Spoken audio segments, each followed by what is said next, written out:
Est-ce que tu peux nous en dire plus sur ce que tu comptes faire aujourd'hui? Alors en ce moment, au mois de mai, on a pas mal de légumes à semer et aussi à planter. Donc dans les jardineries, on va commencer à trouver, enfin d'ici le mois d'avril, là, non, les légumes qu'on va planter directement. Là, je vais vous montrer la plantation après avoir préparé le terrain. Et en même temps, je vais vous montrer au niveau de la plantation comment associer les légumes entre eux. D'accord. Alors au niveau des semis, là on va pas faire des semis, on en a déjà fait pas mal. Je vais vous donner la liste des légumes qu'on peut semer. La roche, la nette, betterave, carotte, carvi, chou, brocoli, chou rouge, coloquinte, coriandre, cresson, épinards, lentilles, origan, maïs, panais, persil, pissenlit, poiré, pois, rutabaga, scorsonnaire, radis de tous les mois, laitue à couper, bourrache, espinasse, ciboulette, oseille, navet, thym. On entend pas? On entend pas très bien. Je fais une petite liste un peu de tous les semis qu'on peut faire. Et au niveau des plantations, il y a les poires de terre, les ocas, les souchets, chervis, céleri à côte, céleri rave. Donc en fait, là j'ai préparé, donc je vais faire une plantation un peu particulière. C'est une plantation sur butte. D'accord. Donc voilà, j'ai ma butte ici, là j'ai préparé cet endroit. Donc c'est une butte avec du bois au fond, hein, qui va servir de réserve d'eau en plein été. Donc j'aurai besoin de moins arroser que sur une surface plane et en même temps ça sera plus aéré. Donc là en fait je vais planter des légumes au-dessus, les légumes les plus hauts. Donc ça ce sont les tomates, c'est un légume fruit, c'est-à-dire que c'est le fruit qu'on va manger du légume. Et donc comme ça va être un légume qui va monter, je vais pouvoir au pied planter des légumes qui seront au début à l'ombre des tomates. Donc je commence par les tomates. Alors j'ai choisi 3 espèces différentes. Alors voilà le pied de tomate, tel que vous pouvez le trouver. Donc là j'enlève les feuilles du bas. Et alors la tomate c'est un légume qui vient de la côte d'Amérique du Sud, Bolivie, Colombie, etc. Tout le long de la côte, côté ouest. Et donc dans son pays qui est un légume vivace. Donc j'ai choisi 3 espèces, la cœur de bœuf, vous connaissez bien, donc c'est celle-là, je sais pas si on la voit avec le vent.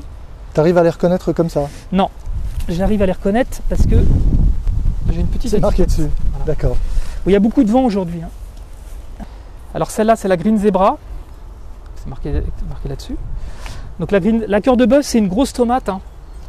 La Green Zebra c'est une tomate normale à peu près de cette taille-là, qui est verte et jaune. Donc ce qui permet de ne pas être repéré ici dans le potager, parce que ici les légumes qui sont repérés sont cueillis, et de l'ananas. Donc ça, elle fait, comme son nom l'indique, des tomates jaunes. Donc en fait, quand on plante, alors normalement j'ai une jauge, il y a une distance à respecter, en sachant que plus on diversifie, plus on peut densifier, ou l'inverse. C'est-à-dire que sur une butte, on peut densifier les plantations, c'est-à-dire ne pas respecter les distances de plantation, ce qui va être un inconvénient pour les tomates en cas de forte pluie en été.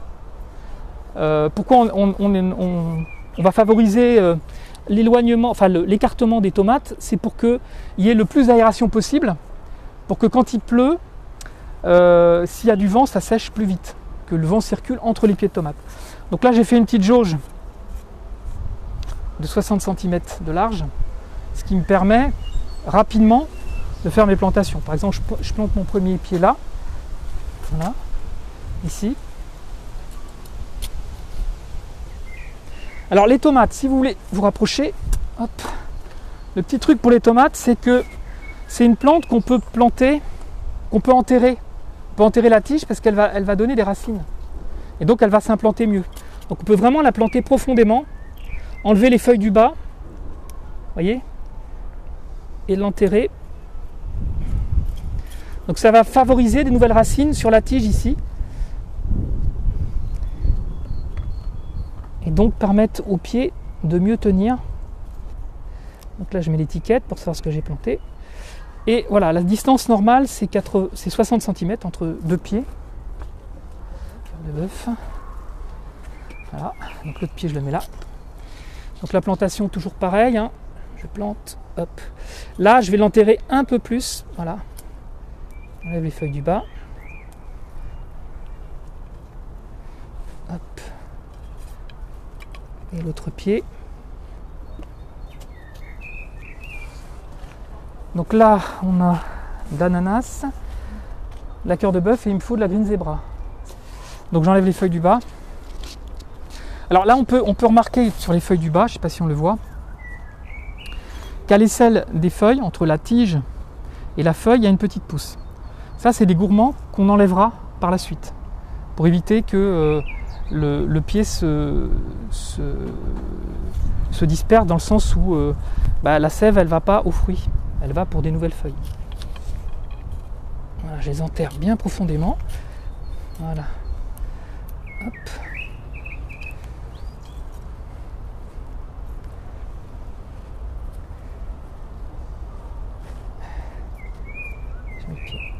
Alors le tutorage, ça se fera quand le pied va grandir. Et s'il y a beaucoup de vent, s'il se penche. Voilà, par exemple, un pied comme ça, on pourrait... À partir de quelle taille tu mets un tuteur? Bon, en fait, si je vois qu'en fait le pied il tient pas, là ces deux-là ils tiennent, celui-là je pourrais presque mettre un tuteur tout de suite, quoi. Alors après, on le met pas tout de suite pour que la plante, avec le vent, elle s'habitue à développer un système racinaire pour se tenir. C'est ce qui va, plus le système racinaire est développé, plus la plante va aller chercher ce qu'elle a besoin pour fournir les fruits. Donc on joue entre le tutorage et pas le tutorage, quoi. Donc le fait en fait que la plante elle subisse le vent, enfin elle ne le subit pas dans le sens où elle va développer plus de racines pour s'ancrer dans le sol. Donc c'est pour ça que moi je la tuteur pas tout de suite. Mais j'attends qu'elle s'installe en fait. Donc voilà, ça c'est les premières qu'on met en place. Ensuite, on va mettre des plantes en dessous. Alors la bonne association avec la tomate, c'est en termes de plantes aromatiques, c'est le basilic. Donc là on a des grands basilics. Voilà. Et donc est-ce que tu peux nous rappeler justement l'intérêt de l'association tomate-basilic? Alors le basilic, c'est une plante qui a un goût très fort, donc qui va éloigner les insectes qui vont normalement attaquer la tomate. Donc en plus, ça favorise la croissance de la tomate, et en plus, ça donne plus de goût à la tomate, au niveau du fruit de la tomate, le fait que ça soit planté à côté. Donc je les plante à côté. Hop. Donc je vais continuer de densifier un petit peu les plantations. Donc au pied, je peux mettre en association des piments. Ça c'est des piments annuels Black Pearl. Donc ils sont assez esthétiques, hein, ça feuillage noir. Et ils font des petits piments ronds. Alors là on ne les voit pas pour l'instant parce qu'ils n'ont pas poussé. Mais ça va être au départ des piments, des petites boules en fait. C'est des piments ronds qui vont devenir rouge foncé, presque pourpre. Au départ ils sont noirs. Donc ça je les associe au pied.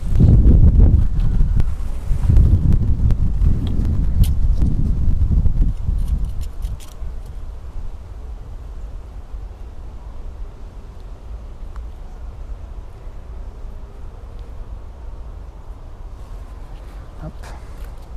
Donc là j'alterne en fait.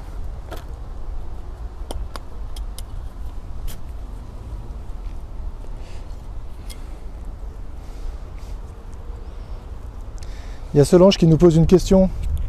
Ouais. Elle trouve incroyable que vous n'ayez pas de limaces. Est-ce que vous en avez? Et oui, ils ont perdu tous leurs semis. Alors c'est pour ça que souvent on fait des semis à l'abri. Ça évite en fait les limaces. Donc on a une terrasse, on a un petit châssis avec une vitre. On peut le lever ou baisser. Et on va faire nos semis à l'abri. Parce que c'est vrai qu'en pleine terre, les petits semis se font bouffer par les limaces. Alors pour pas que ce soit le cas, on peut faire des paillages qui vont empêcher les limaces de venir. Par exemple, là, on a taillé la sauge officinale. eh ben on peut faire autour de nos plantes un paillage de sauge, avec les feuilles et les tiges broyées en morceaux. Donc vous voyez l'alternance en fait. Là je commence à densifier. On a bien une distance de 60 cm entre chaque tomate, mais entre chaque tomate je mets du basilic, et puis en alternance autour je commence à mettre des petits piments. Et en couvre-sol, alors déjà ici là j'avais des soucis en fait. Je n'ai pas des soucis moi, c'est la plante, Calendula officinalis. Donc les soucis qui sont revenus spontanément, qui avaient été, voilà, ils se sont ressemés.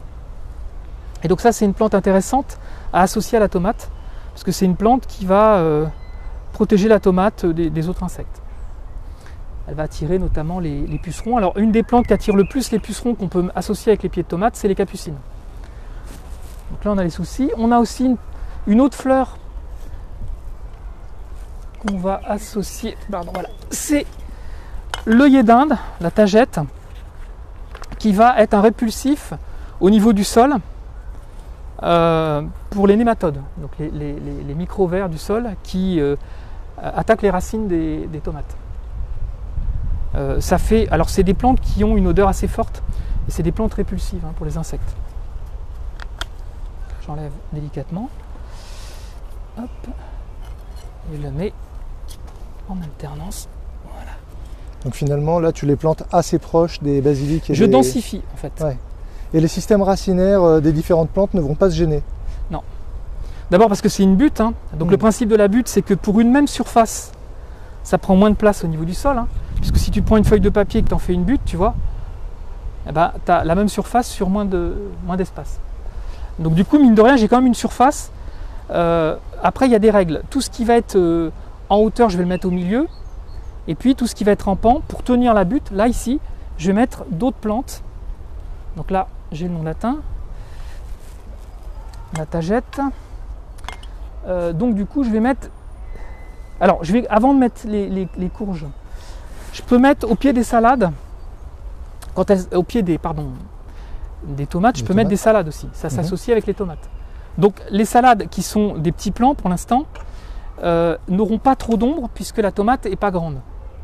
Et donc elles vont avoir le temps de grossir. Je vais avoir le temps de les prélever avant que les tomates soient époussées. D'accord.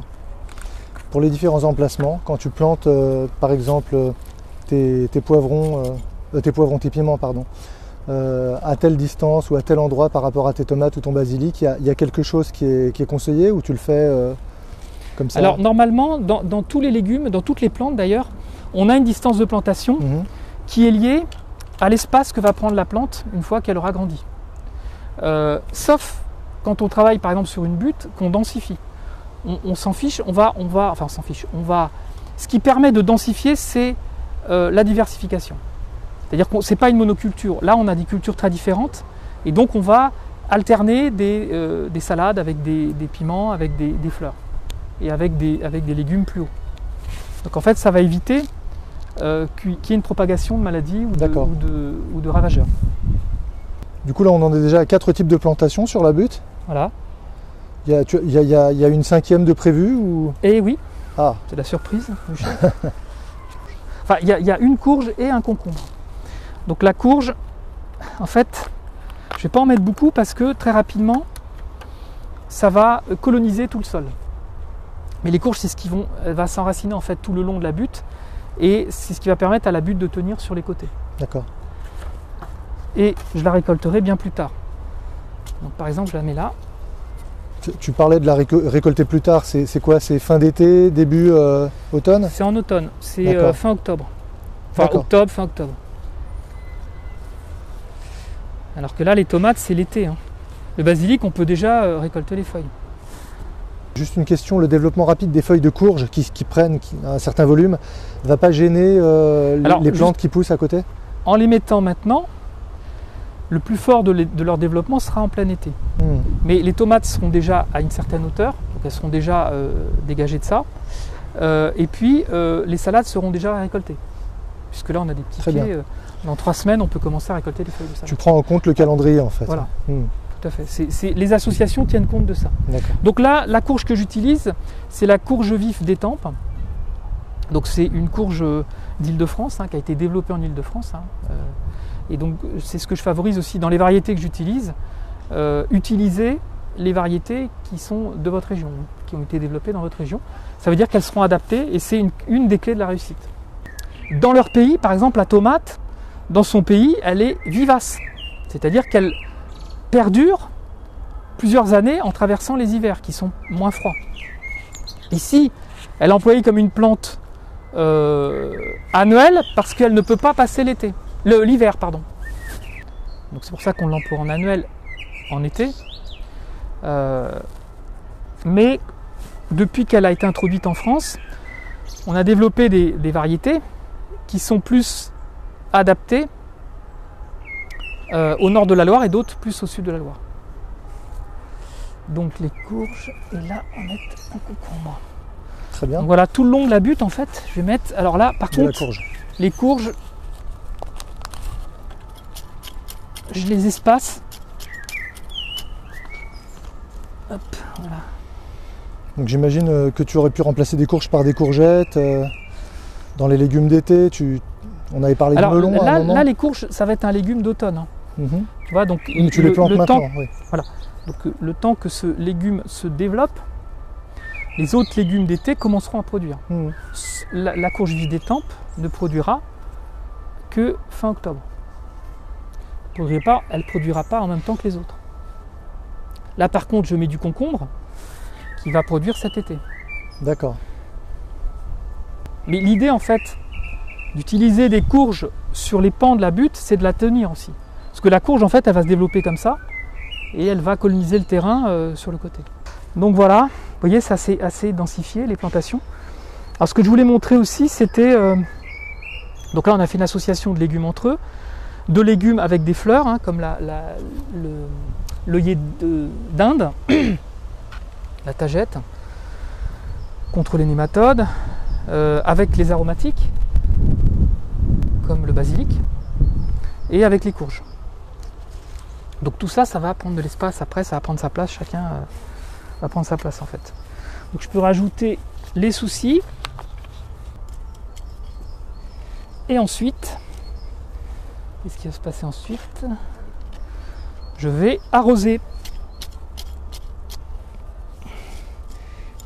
Alors on se rappelle que pour la préparation du sol, pour les plantations, il faut décompacter hein, pour que le système racinaire puisse développer sans contrainte. Et on apporte du compost. D'accord, et les besoins de compost, c'est quoi alors? Alors les besoins de compost, on va faire 3 listes de plantes.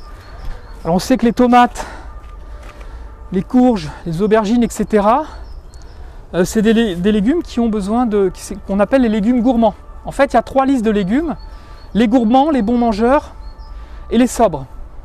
Donc les gourmands, c'est une demi-brouette pour 10 mètres carrés, une demi-brouette de compost. Mm-hmm. Alors on parle de compost de 10 mois, hein, 10-12 mois. Pour les bons mangeurs, c'est la moitié d'une demi, donc un quart de brouette pour 10 mètres carrés. Et pour les sobres, c'est quelques pelletés ou 0. Voilà. Donc là, comme on a des légumes gourmands, les courges c'est très gourmand, les tomates, etc., et ben on va mettre une demi-brouette pour 10 mètres carrés.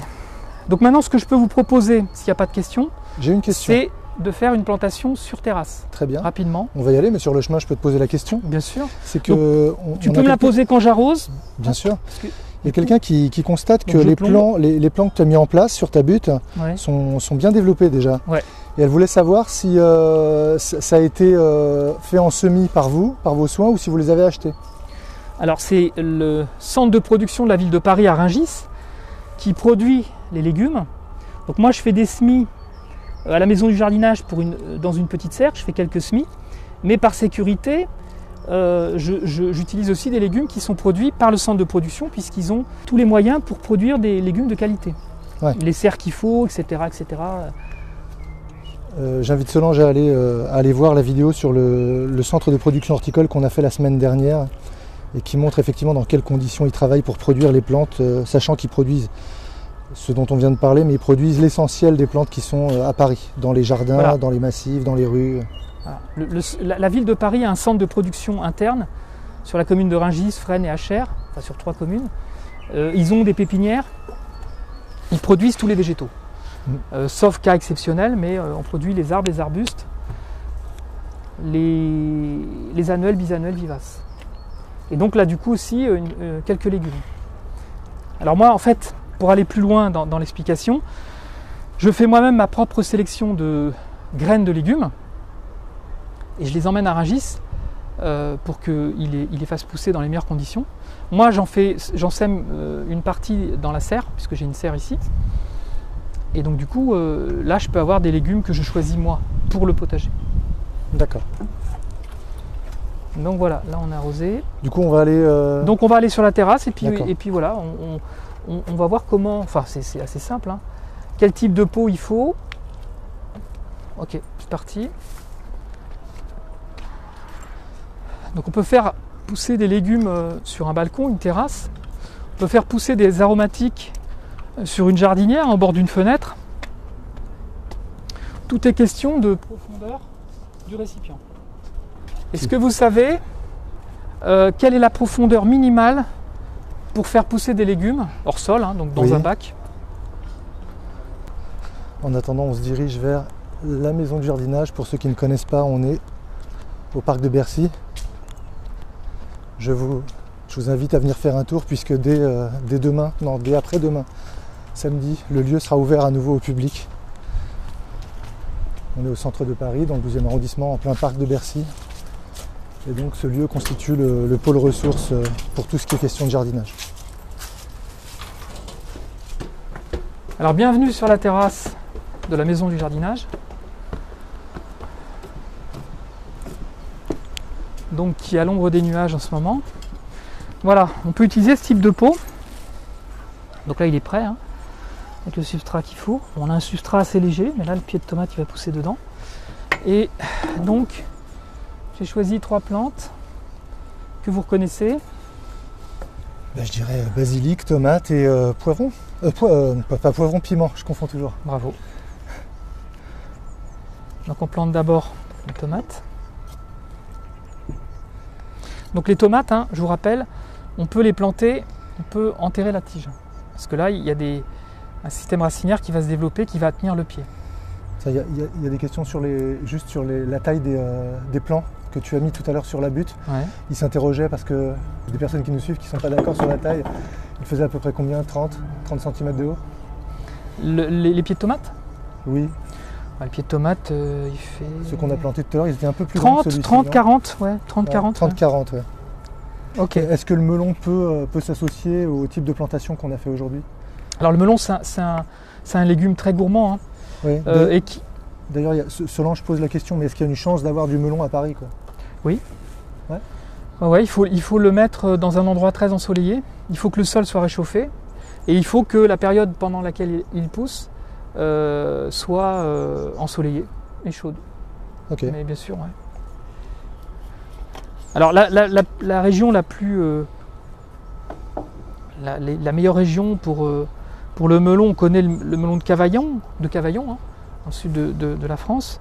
Mais il y a aussi les melons charentais, en Charente. Donc après, il y a des variétés qui ont été développées dans toutes ces plantes-là. Alors là, il est un peu gros, parce que je voulais le mettre là, le poivron. Donc j'ai enlevé un peu de terre. J'ai utilisé en fait la forme du pot.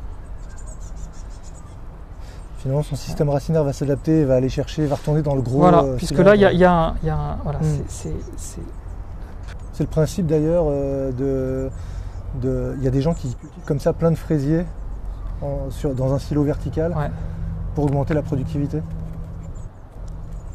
Bah, là, ce qu'on voit, c'est qu'on a une bonne profondeur en fait. Hein.